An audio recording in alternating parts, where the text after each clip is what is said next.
Bonjour mes bien-aimés dans le Seigneur. Je vous salue dans le nom de Jésus. Soyez richement bénis encore en ce jour.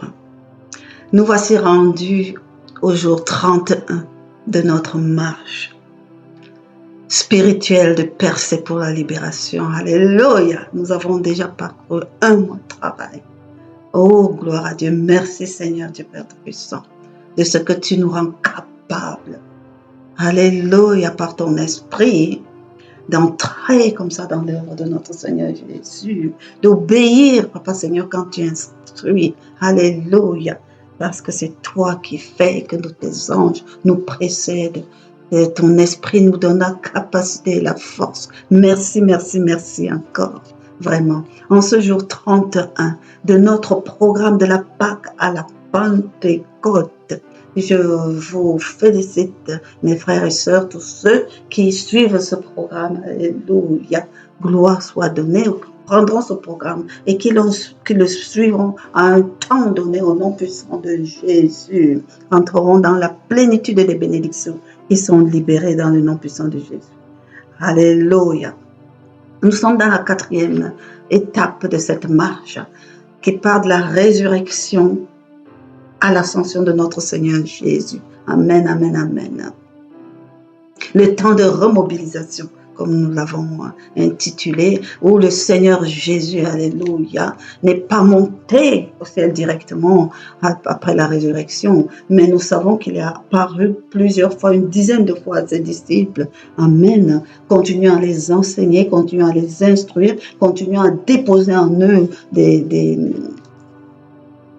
des aspects fondamentaux de ce qu'il voulait qu'ils sachent, des recommandations fondamentales par rapport à l'œuvre à venir, au nom puissant de Jésus. Il venait leur dire, tout n'est pas fini à la croix, ne vous souvenez-vous pas que les prophètes ont parlé, etc. C'est un commencement, nous avons du travail à faire dans le bâtissement du royaume que je suis venu établir. Alléluia. Donc il est important pour nous, qui sommes appelés à cette œuvre aussi, de pouvoir déjà être imprégnés de ce qu'il a libéré comme enseignement et comme recommandation, et de pouvoir nous en nourrir aussi. Alléluia. Gloire à Dieu. Et parallèlement à ça, et avec ça, je veux dire, nous sommes dans un déploiement de l'amour, de la compréhension et surtout du bénéfice de l'héritage de l'amour de Dieu pour nos vies. Amen. Il a tant aimé le monde qu'il a envoyé son Fils mourir à la croix du Calvaire afin que nous ne périssions pas. Et vraiment, l'amour de Dieu se manifeste en ce que Christ est mort pour nous à la croix. Donc, l'amour de Dieu, c'est Christ, nous l'avons déjà vu et expliqué largement dans les messages précédents. Amen. Et Christ aussi, dans cet amour, déploie un amour particulier pour nous, pour ceux qui croient en lui, pour ceux qui peuplent le royaume de Dieu, pour ceux qui sont appelés à prendre part à son travail, à son ministère, à son œuvre, alléluia, parce qu'il est en train d'accomplir l'œuvre du Père, alléluia, les plans du Père pour les noces à venir au nom puissant de Jésus. Il est en train de préparer la fiancée, alléluia, et nous sommes appelés dans cette œuvre au nom puissant de Jésus. Mais notre Seigneur Dieu manifeste vraiment son amour dans le sens que il tient, il désire, il tient et il œuvre pour que nous soyons rendus capables de pouvoir accomplir cette œuvre avec lui. Amen. Et il a dit, je ne vous laisserai pas seul. Je prie le Père pour qu'il envoie le Saint-Esprit, parce qu'il savait que tout se fait par la puissance du Saint-Esprit. Et il était fondamental pour lui que le Saint-Esprit puisse œuvrer en nous, afin que nous puissions l'accompagner dans cette œuvre, que nous puissions faire cette œuvre avec lui. Alléluia. Et c'est dans cette manifestation vraiment, un déploiement de l'amour qu'il est, de l'amour qu'il porte en lui, alléluia, nous devons nous inspirer de ces choses afin d'apporter notre part, c'est vraiment dans notre positionnement, dans notre disposition et dans notre enrichissement, afin que le Saint-Esprit puisse vraiment se mouvoir et puis nous faire toutes ces choses en nous. Amen. Deux versets nous conduisent dans ce déploiement, selon la révélation que le Saint-Esprit a donnée. C'est Paul qui s'exprime dans le livre d'Éphésiens, aux Éphésiens, et nous fait part donc de la dimension, de l'aspect multidimensionnel, pluridimensionnel de l'amour de Dieu. Il nous parle de longueur, de largeur, de profondeur, de hauteur. Alléluia. Et nous avons à comprendre cela. Amen. Et il dit dans Éphésiens 3, 14, 18, nous allons lire la parole de Dieu. Il dit à cause de cela, c'est-à-dire à cause de ses souffrances, parce que les versets précédents, il parlait de ce qu'il subit, lui, dans sa chair. Nous savons que l'apôtre Paul a vraiment dans l'emprisonnement et la privation de liberté a vraiment souffert aussi dans sa chair. Mais il disait, ne regardez pas mes souffrances, regardez à la gloire de Dieu manifestée au travers de l'œuvre qu'il fait faire à moi, de l'œuvre le dépôt qu'il a mis en moi pour vous apporter toutes ces connaissances. Regardez à cette gloire parce que ça en fait partie. Amen. Il dit, à cause de cela, je fléchis les genoux devant le Père, duquel tire son nom toute famille dans les cieux et sur la terre, afin qu'il vous donne, selon la richesse de sa gloire, d'être puissamment fortifié par son esprit dans l'homme intérieur. Alléluia. C'est un bâtissement. Nous devons laisser bâtir cet homme intérieur, en sorte que Christ habite en vos cœurs par la foi. Amen. Afin qu'étant ainsi enraciné et fondé dans l'amour, vous puissiez comprendre avec tous les saints quelle est la longueur, la largeur, la profondeur et la hauteur. Et aussi connaître l'amour de Christ, qui surpasse toute connaissance, en sorte que vous soyez remplis jusqu'à toute la plénitude de Dieu. Le Saint-Esprit nous conduit vraiment dans la compréhension à la fois de ce verset et à la fois de la teneur vraiment de ce que Paul voulait nous dire. Alléluia. Et il nous a demandé de rapprocher ça à son œuvre, l'œuvre de l'Esprit, les manifestations du fruit de l'Esprit. Lorsque l'Esprit est en œuvre quelque part, ses fruits sont différents. Alléluia. Et là, dans Galates 5, verset 22, Paul nous décrit un peu les manifestations du fruit de l'Esprit. Quand nous avons l'Esprit de Dieu en nous, c'est pas pour rien que le Seigneur Jésus a prié le Père pour qu'il nous envoie le Saint-Esprit, afin que le Saint-Esprit œuvrant en nous, nous fasse vraiment nous déployer dans et connaître et déposer, faire grandir ce fruit-là en nous, afin que nous puissions être transformés et adopter la nature de Christ. Alléluia. Parce que nous devons avoir la nature de Christ pour pouvoir être en union avec Christ, pour faire ce qu'il a à faire. Nous devons avoir la nature de Christ afin d'être agréable au Père. Nous savons que le désir, et nous dit notre Seigneur Jésus dans la parole de Dieu, que mon Père n'est pas avec moi parce que je suis son fils. Mon Père est avec moi parce que je fais toujours ce qui lui est agréable. Et c'est quelque chose qui m'a marqué dans la parole de Dieu. Jésus veut nous amener dans cette agréabilité. Alléluia. Pour cela, nous devons revêtir une nature qui convienne. Alléluia. Et c'est dans le déploiement de son amour que nous trouvons cette latitude. Amen. Donc, depuis au moins 3 messages, nous avons déjà étudié l'amour en largeur, nous avons déjà étudié l'amour en longueur, nous avons étudié l'amour en hauteur. Alléluia. Et vraiment aujourd'hui, laissons-nous déployer dans l'amour en profondeur. Alléluia. Laissons-nous conduire dans les révélations que le Saint-Esprit a libérées dans vraiment cet exposé de la compréhension, de la profondeur de l'amour de Dieu, de l'expression, de l'amour en profondeur de Dieu. Alléluia. Laissons-nous conduire comme ça, dans une notion de consistance, dans la notion de l'amour véritable, l'amour agapo de Dieu, dans le fait qu'il faut que nous vraiment libérons de l'emprise de nos sentiments et de nos émotions. Alléluia. Et que nous puissions nous laisser couler dans le flot véritable de l'amour de Dieu. Amen, amen. Allongé en profondeur. Quand nous bâtissons notre tente, bien évidemment dans la hauteur, ça permet que nous dégageons un espace supérieur et que nous puissions jouir de large d'espace et nous déplacer aisément. Mais cette tente, tant qu'elle est là, et qu'elle n'a pas un enracinement vers le bas, dans le sol, elle est fragile. Elle peut être emportée. Amen. Parce que la profondeur, d'abord, dénote une qualité de sol. La Bible nous interpelle de la façon de bâtir avec Dieu. Si tu bâtis sur du sable, dès la première arrivée d'eau, pouf, tout va partir. Même si tu bâtis dans la boue, dans la terre, c'est pas solide. Il nous invite à bâtir sur le roc. À bâtir sur le roc. Le roc est notre Seigneur Jésus-Christ. C'est le sol dans lequel nous devons allonger en profondeur. Et dans la notion de profondeur, il faut pénétrer. Et ne pas être superficiel. Ne pas pénétrer seulement de 2 cm. Nous parlons de l'amour de Christ.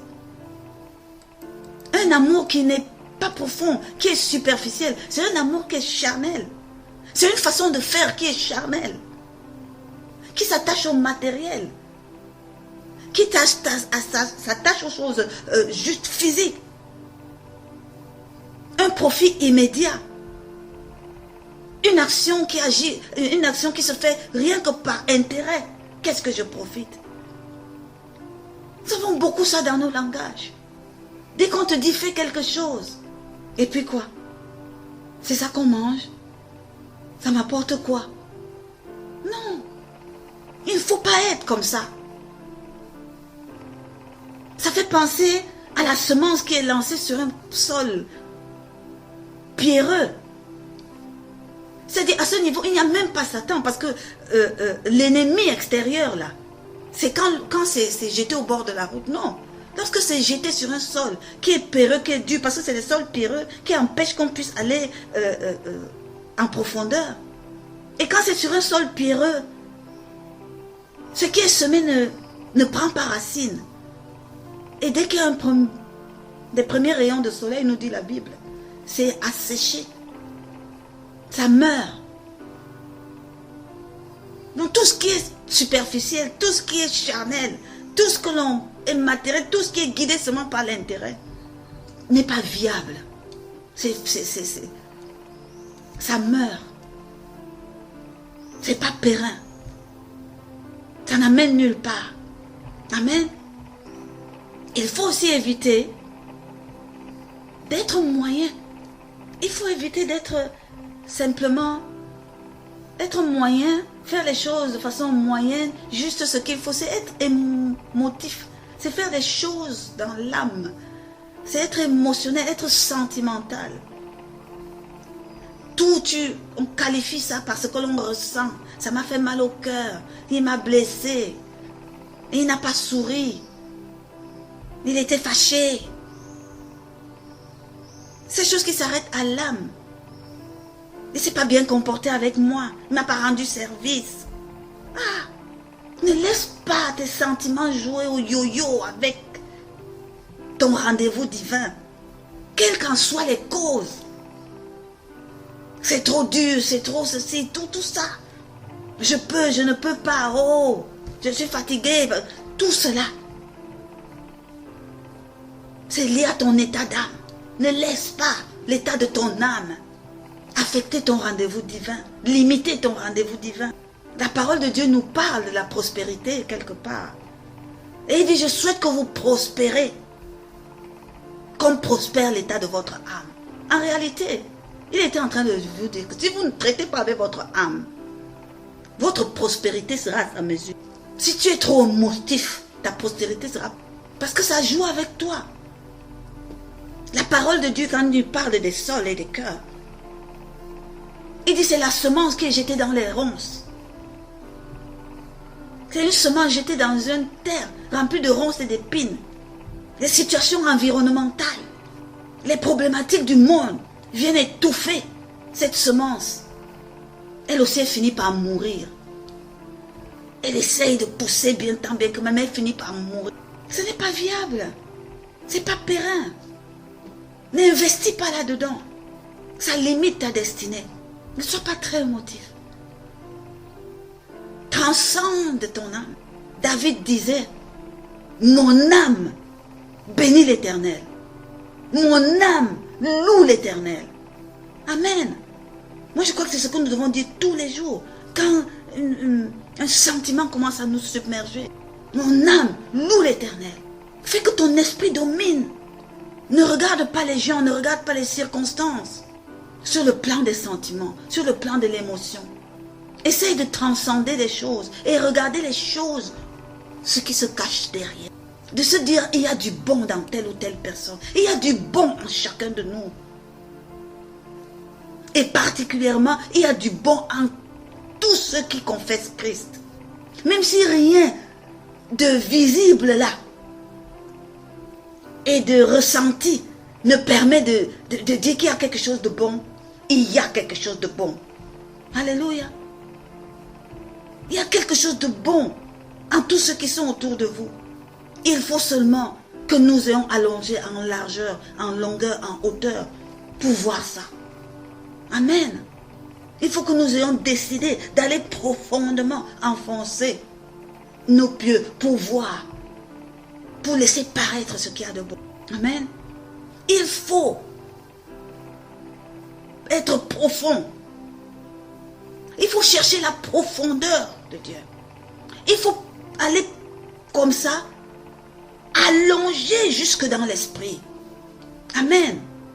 C'est dans l'esprit qu'il faut planter. Paul nous disait profondément enraciné et fondé dans l'amour de Dieu.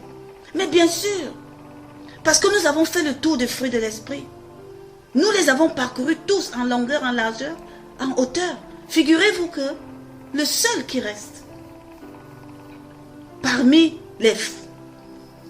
toutes les caractéristiques du fruit de l'esprit, le seul que nous n'avons pas vu jusqu'à présent, mes frères, mes sœurs, c'est l'amour.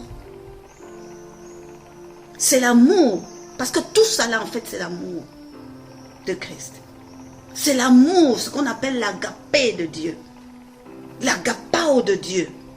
L'amour, là, on dit que Dieu nous a tant aimés. Amen. Et c'est de ça qu'il s'agit dans la profondeur. Agissons dans l'agapao de Dieu. Agissons dans l'amour.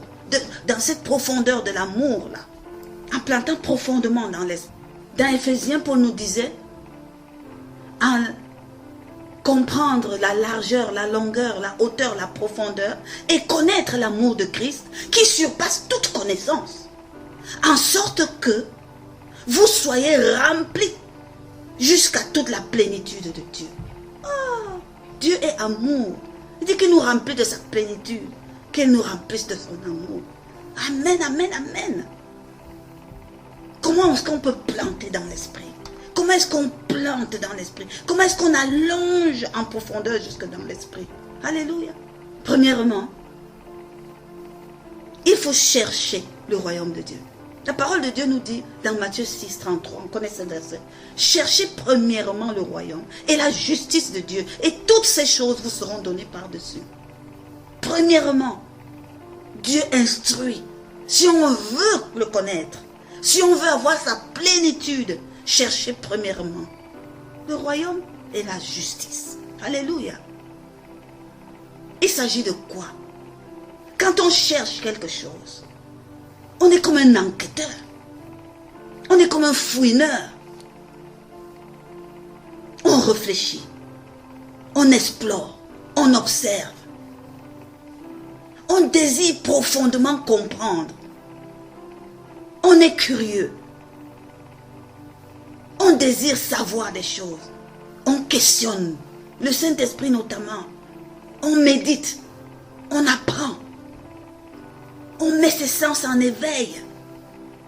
On cherche la collaboration. Non seulement du Saint-Esprit, mais des frères et des sœurs pour partager la parole, pour partager les connaissances. On invite le Saint-Esprit à venir nous enseigner. Pendant que tu étudies, pendant que tu écoutes un message, pendant que tu lis un livre, tu sollicites de sa part des révélations. Tu demandes l'intelligence. Tu demandes sa sagesse. Tu demandes le discernement. Il faut importuner le Saint-Esprit. Il faut aller le quêter. Tu dis, mon ami, ton pied, mon pied, viens. La parole de Dieu dit que nous sommes le temple du Saint. C'est le temple de quelqu'un, il ne vit pas dedans. Appelle-le tous les jours. Viens occuper ton temple. Viens occuper ton temple. Alléluia. Chérir les commandements de Dieu. Chérir ses préceptes. Demandez au Saint-Esprit de vous conduire dans son observance, dans l'obéissance et dans la mise en pratique.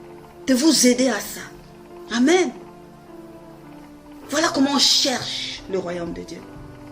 Voilà comment on cherche la justice de Dieu. Parce que la justice de Dieu, c'est dans sa parole. La constitution du royaume des cieux, c'est la parole de Dieu.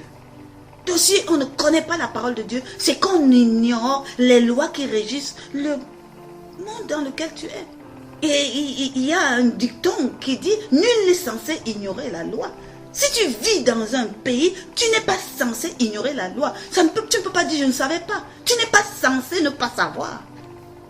Nous sommes du royaume des cieux. Nous ne sommes pas censés ne pas savoir ce qu'il y a dans la parole de notre Dieu. Parce que c'est notre constitution. Amen. C'est pour ça que l'Éternel t'exhorte à chercher premièrement cela. Même si notre Père est bon. Et il dit, il ne va pas tenir compte des temps d'ignorance. Mais les temps d'ignorance, là, si ça a cassé ton pied, c'est cassé. Hein? Il va dire, oui, prends, mais avançons. Amen. Deuxièmement, il faut désirer profondément vivre sa nature chrétienne. Il faut vraiment chérir son identité de citoyen du royaume, d'enfant de Dieu. Il faut comprendre ces choses. La nature de Christ doit être en nous. Cette nature qu'on vient de décortiquer là dans l'allongement. Dieu veut vraiment que nous soyons empreints de ça. Que nous désirons que ce soit notre nature. C'est l'amour de Christ qui est décrit dans ça. Alléluia. Il faut comprendre la notion de la nouvelle identité. Comprendre les fondements même du royaume de Dieu. La notion du baptême, baptême d'eau, baptême du Saint-Esprit. La notion du royaume, la notion de la croix. Ces choses-là, ça a un impact sur ton positionnement en tant qu'enfant. Sur ton positionnement en tant qu'esprit. Nouvelle créature. Il faut chérir cela. Pour ça, il faut les comprendre. Amen. Troisièmement, et ce n'est pas le plus petit, il faut désirer connaître Dieu et le servir. Il faut désirer connaître Dieu. Pas le royaume ou la justice de Dieu. Connaître Dieu lui-même. Et c'est cette notion de devenir fils. Quand nous avons parlé tout à l'heure de hauteur, si Dieu nous élève, c'est pour que nous nous rapprochons. Nous avons vu que c'était la récompense dans l'amour de l'ennemi. Il nous élève pour que nous nous rapprochions de lui. Désirer sincèrement être fils. Un fils, c'est celui qui reconnaît le Père et qui désire être en filiation avec le Père. Se rapprocher du cœur de Père. Alléluia. Ne pas rester enfant. Ou ne pas être seulement un serviteur. Ou un héritier, vous savez. Sont des degrés différents. On peut servir Dieu. Ou bien être au service dans les assemblées de Dieu. Pendant des années. Sans connaître Dieu. Même jusqu'au ministre de Dieu. Parce que le positionnement de fils, c'est autre chose. Et ça, il faut désirer. Il faut désirer être un vrai disciple du Christ. Reconnaître le maître. Imiter le maître. Chercher à ressembler au maître. Avoir la nature du maître en soi. Alléluia. Il faut aussi, dans le cadre du sacerdoce, désirer être un partenaire du Père dans l'accomplissement de ses desseins. C'est-à-dire, il faut faire abstraction de soi-même, mourir à soi-même et exister pour les desseins de Dieu. Il faut désirer être vraiment en partenariat. Chercher, être en quête, comme nous disait notre Seigneur Jésus. de faire ce qui est agréable à l'Éternel.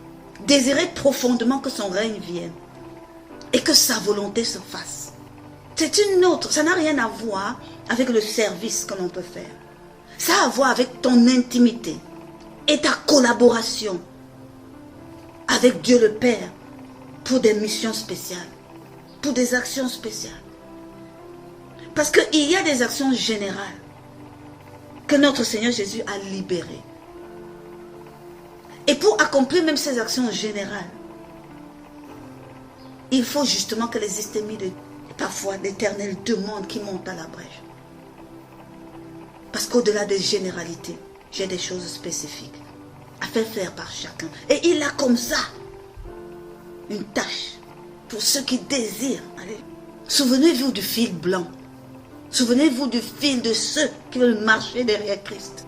Quand on s'investit dans ces choses, on est en train d'allonger profondément, jusque dans l'esprit, son cordage. Alléluia. Gloire, gloire. Alléluia, alléluia, alléluia. Amen, amen, amen. Merci Saint-Esprit. Vraiment pour cet enrichissement. Merci Saint-Esprit pour ces révélations. Merci parce que certainement, alléluia, nos cœurs sont disposés et tu vas nous conduire vraiment dans le bénéfice de cette plénitude au nom puissant de Jésus. Gloire, gloire, gloire soit rendue à l'Éternel Dieu, notre Père qui nous a tant aimés, à Christ notre Seigneur, notre Sauveur, notre Maître. Alléluia. Et à toi, Saint-Esprit, notre paraclet, alléluia, que nous chérissons, alléluia, gloire, gloire, gloire, soit donnée à Elohim, alléluia. Mes frères, mes sœurs, vraiment, j'espère que ce message vous a nourri, alléluia. Demeurez bénis en Christ, méditez sur ce message, appropriez-vous vraiment l'héritage qui se trouve dans le nom puissant de Jésus. Quant à moi, je vous dis à demain, shalom.